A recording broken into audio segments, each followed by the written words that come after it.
Welcome back. Well, I went off to Bedford today, and a lot of the dealers there have turned over their stock. They've been turning over their stock a lot recently. As I believe I mentioned at one point, I stopped and spoke with Paul, and he tells me he brings in 100 new items every week, and I absolutely believe it. So, we had some fun stuff today, and we will get into this as soon as we come back.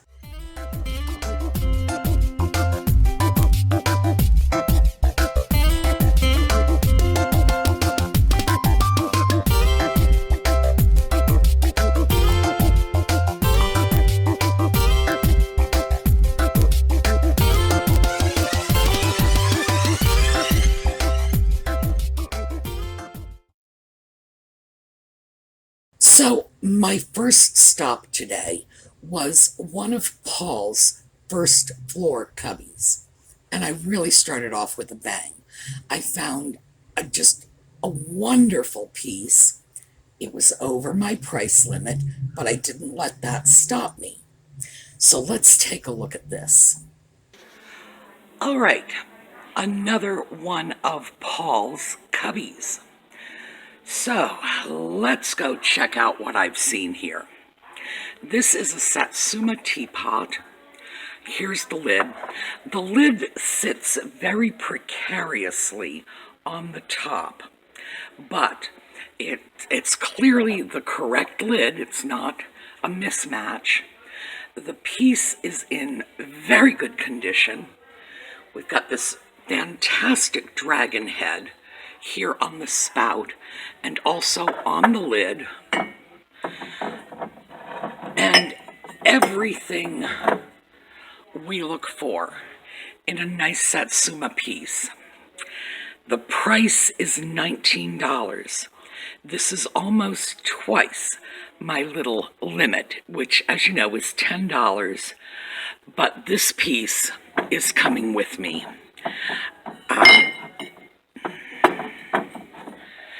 It is a great piece, and someone is going to come along who will be willing to pay what I'm going to have to list it for, although I am going to make every effort to sort of cut that price as close as I can. I just can't bear the thought of leaving this behind. So this is a Satsuma teapot, and modern export Satsuma, what we in the United States recognize as Satsuma, is very different from what the Japanese know as Satsuma, which is to say, the porcelain from the Satsuma province that really sort of established itself in the 17th century. And I've heard a lot of experts say, well, the modern export Satsuma is crap compared to, the real Satsuma. It's called Ko-Satsuma, by the way, and the export is Kyo-Satsuma. I'm just, in case you wanted that. And by the way, my Japanese pronunciation is utterly atrocious, so don't try to impress anybody by imitating me. A comparison between the beautiful 17th century Satsuma porcelain that is in museums, hi Audie, or that belongs in museums. All right, if you pick your head up a little more, they'll be able to see you, and then they can tell you how beautiful you are, and that will make you happy. I was gone longer than usual on my shopping trip today. Audie was very upset. He hasn't forgiven me, and I haven't given him enough cuddle to get him over it yet. So, we're in for a treat. Anyway, comparing modern export Satsuma to antique museum quality pieces is crazy. I mean, if you took a beautiful Raphael portrait and put a Chagall next to it, Chagall's going to look like crap. but it doesn't mean it's not a Chagall. So I don't like when experts do that. It's like, oh, this is junk. No, it's not junk. It's not 17th century museum quality porcelain, but that doesn't make it crap. So you have to be very cautious when you listen to expert opinions, because of course, if they're making incredible comparisons like that, what can you say? Everything is junk next to 17th century Satsuma. But does it really mean everything is junk? So, nonetheless, within the category of modern Satsuma, your eye will tell you the good pieces from the bad pieces. The usual criticisms of modern export Satsuma is it's garish, and I will grant you, some of the paint jobs are a little over the top, a little too colorful for my taste. Doesn't mean it's too colorful for the tastes of people who like a lot of color in their porcelain. It doesn't. You want to look for something with some restraint in the decoration, because that's another complaint they have. They're over decorated. No, they're not. They're over decorated compared to the very simple, yes, baby, very simple 17th century Kosatsuma pieces. So in this case, now I've got my teapot right here, and I did this because I wanted to take a picture of it so that you could see what it looked like with the lid on. And I can do that here at home because I don't have to juggle a camera and worry about breaking the piece. I like this piece. All right, I'm juggling a cat though. Sweetheart, you need to let me work and then I'll pet you. No, you need to get out of my lap right now and then I'll pet you in a minute. You can have the whole lap to yourself later. I have to hold this piece very carefully. And of course, I can't do it with a cat in my lap.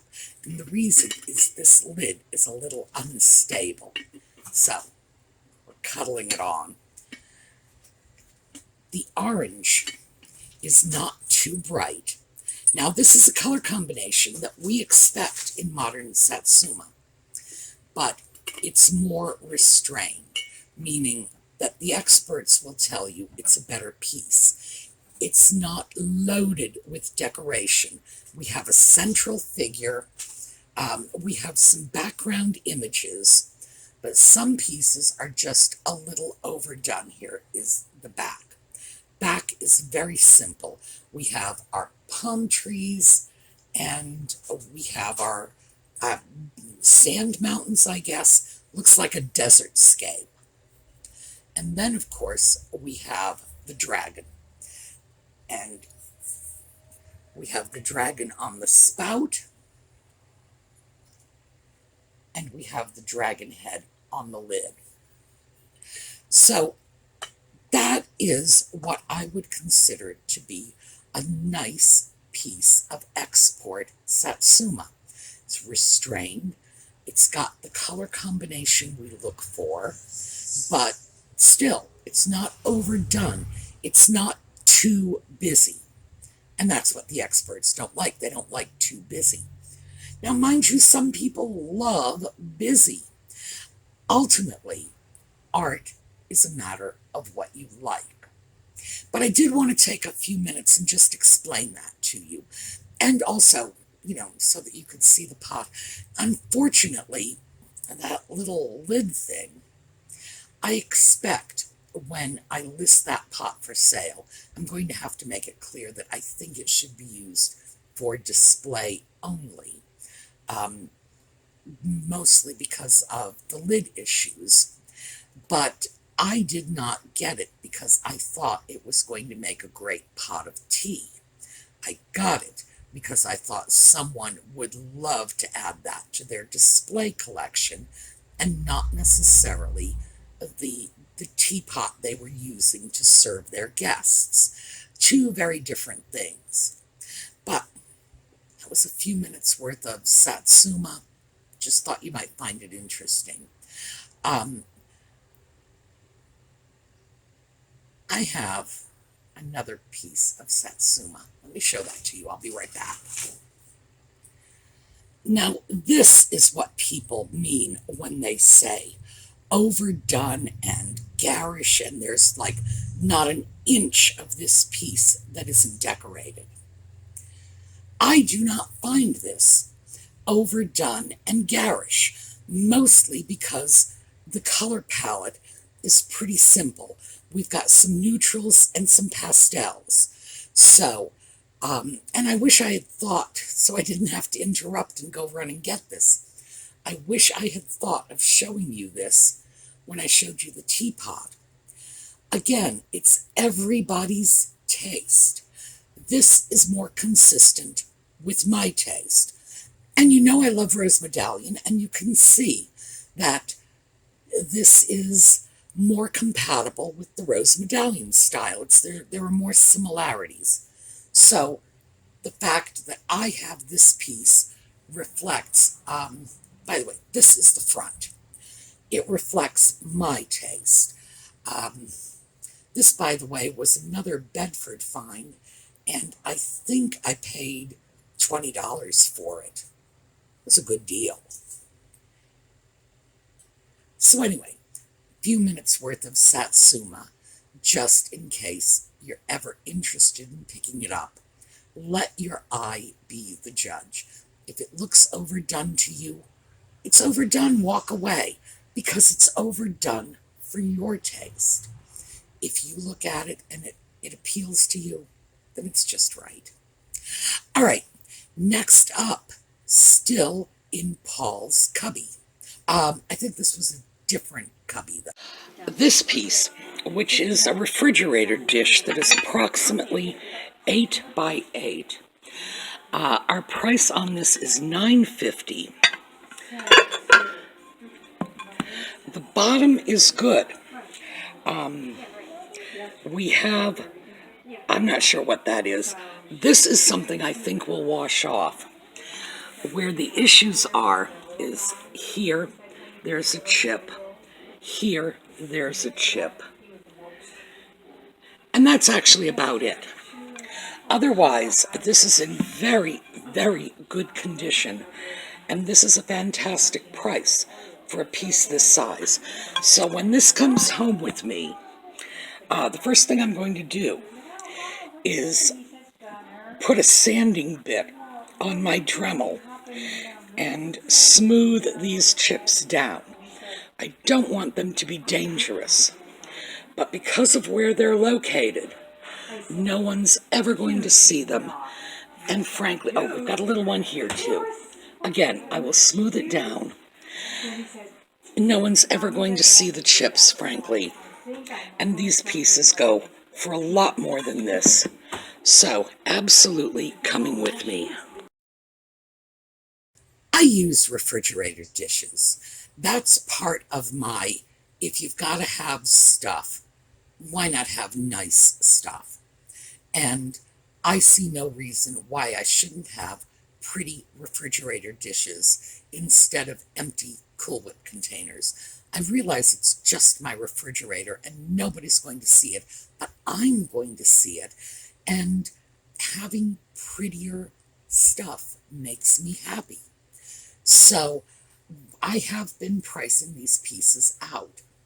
And refrigerator dishes in larger sizes do go for quite a bit.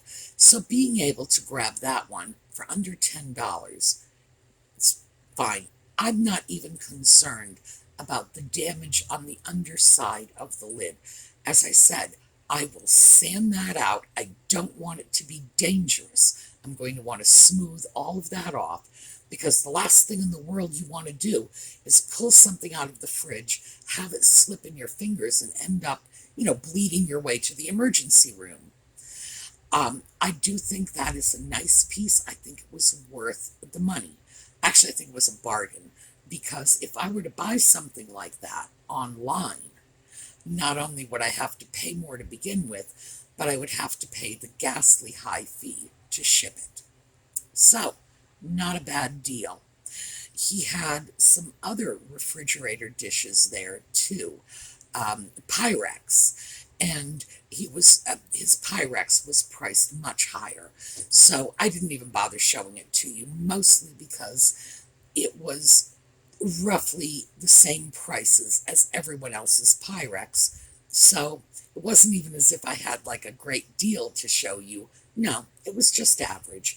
But if they're still there next time and you want to see them, I'm happy to film it for you.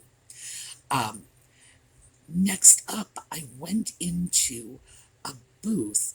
This is the same booth where I picked up the Noritake azalea pieces, the cups and the saucers and so on. And this would have been maybe 3 weeks ago. And I decided to check around, and of course they did have a whole batch of new stock in there.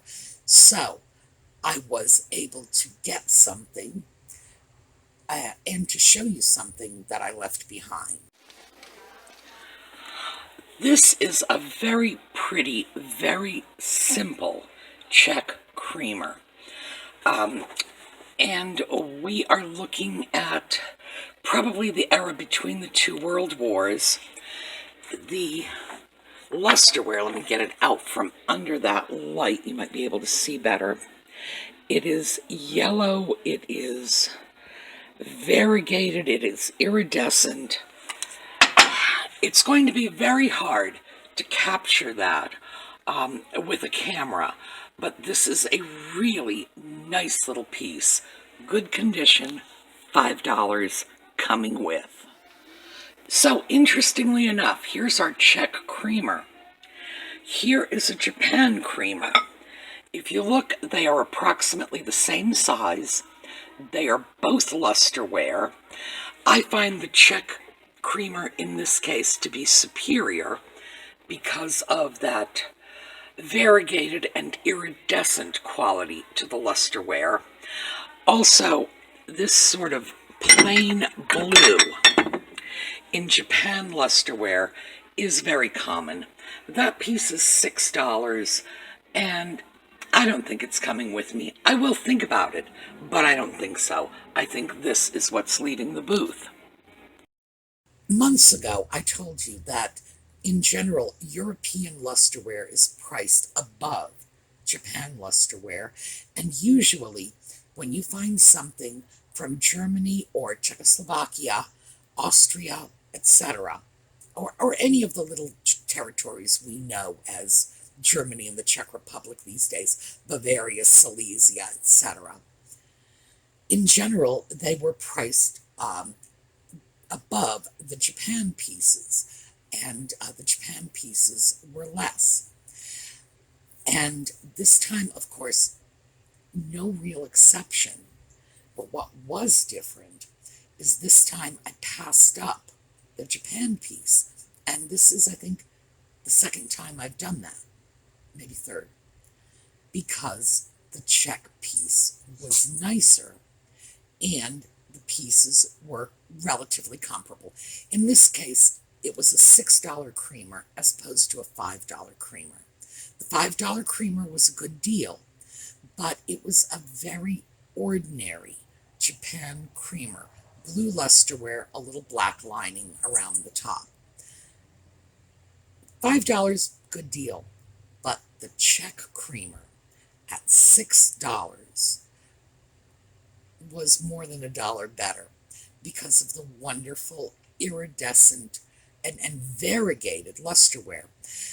The Europeans did really well with varying the shades of their lusterware, the same way the Japanese did really well with varying the saturation level of the paint on the Japanese import items from the 50s and 60s that I like so much. So, when I took a look at it head to head, the Czech creamer was the better deal. And usually I will tell you that the Japan piece is. But like I say, I've noticed that lately. I'm seeing higher quality European prices, or European pieces at better prices. There we go. through stumbling over my words.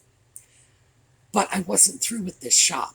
I crawled around to the back, and you have to kind of scooch in because it's very narrow. And I found another nice piece, but this time it was a Japan piece, and I did buy it. Same booth as those two creamers. This is a Japan fan-shaped vase.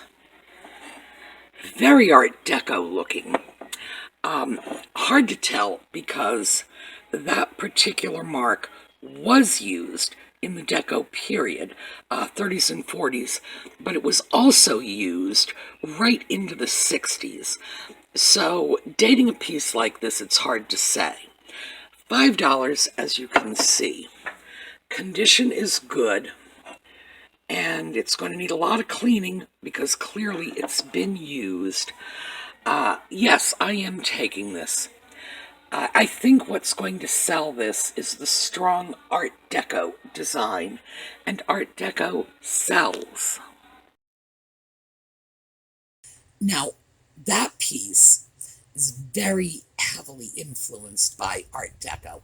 It wasn't what I would consider a pure Art Deco, knock your socks off with its deco-ness, but the fan shape, very Art Deco, and the design on the base with the dark painting against the light color, very deco.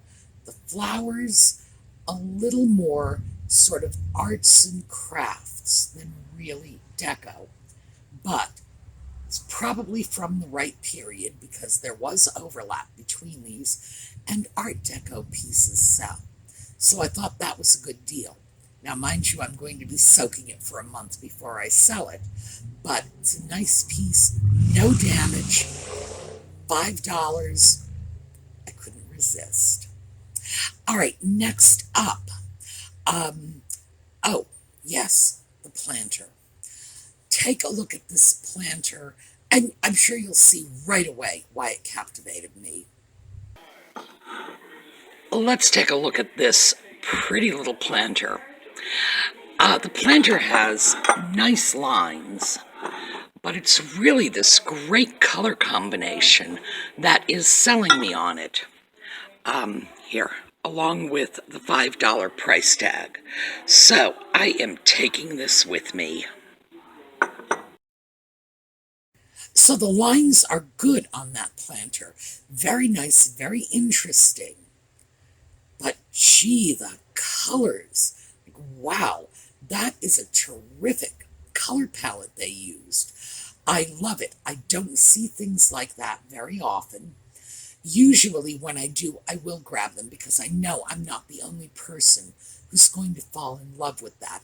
And believe me, somebody out there is going to have, colors like that in their living room, in their kitchen, in their bedroom, and they're going to say to themselves, oh wow, I never thought I'd see something like this. It's going to have the same appeal for them that it had for me. I just really thought that was great. The glaze work was so nice. Now I'm going to have to check. I believe, because I haven't done the research, believe that was a US made piece, but with no markings. I'm going to have to do my homework on that one. But still, very nice piece, very good price, unusual. People are going to see that and say, I have never seen this before. And I like that in a piece. Next up, back to Paul's cubby. This time I went to one of his display cabinets on the outside of one of his little sort of crawl into cubbies. And most of the time it is kind of a crawl. And I just looked up and there it was. Well, one of Paul's little cubbies here. And let's take a look. Lusterware, $6. Brazil. I have to say, I really haven't seen a piece of Brazilian lusterware before, But this is a nice size. Those are pretty colors. It's an appealing design. Condition is good. So we are taking it. So I have to admit that even though I really do like lusterware, and I do a lot of business in lusterware, I have never seen a lusterware piece from Brazil before. Well, I'm going to have to start looking because that is a really interesting piece. I love the colors. It's bright. It's bright without being, 1960s pop art. Bright, everything I look for in lusterware. A beautiful iridescence, soft colors, even though they're bright. I thought it was great. And it had the additional advantage of having a wonderful traditional shape, which means it will go beautifully in a traditional home. Somebody is going to be looking for something to sit on top of their mantelpiece or whatever, and this is going to be it. At $6, it was a really good bargain, too. So, that's what I have for you today. I will see you tomorrow. On the way out, we are going to take a look at, I think we will do one of the Brownhaven Studios little slideshows. Birds, flowers, water. Liz takes pictures of everything. I am hoping that I can get a slideshow out of some pictures of her daughter one of these days. If I can do that, I will. I will write her a note and say, give me pictures of Gray in her steampunk outfits. That would make a fun video. But her daughter is underage, so if she says no, I'm not going to push it. All right. Anyway, I will see you all tomorrow. Have a terrific day.